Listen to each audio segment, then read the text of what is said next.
Wanting to know the difference between a charcoal kettle and a Kamado ceramic cooker? Well, this video's for you. Though both units use charcoal and timber as their primary fuel source and are controlled essentially the same way, the Kamado is basically the big brother of the kettle. Both units are controlled the same way using top and bottom vents. Manipulating this is how you control the heat and flavour of the cook. The Kamado just does a better job. And that's all thanks to Kamado's thermal mass. This does allow for a much more stable temperature, though it does take a little bit longer to heat up. It can also hit much higher temperatures than the kettle can.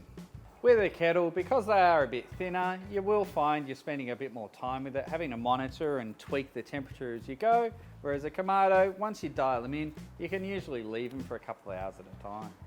The thermal mass on a Kamado does also offer a couple of other advantages. One, it's very fuel efficient because it's so stable.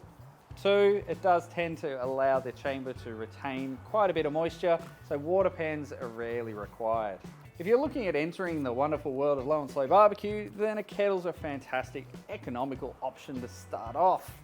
The Kamado can be a bit intimidating in price, however, if you're really looking at kicking up your barbecue game with something more stable and more efficient, then that's the Kamado for you.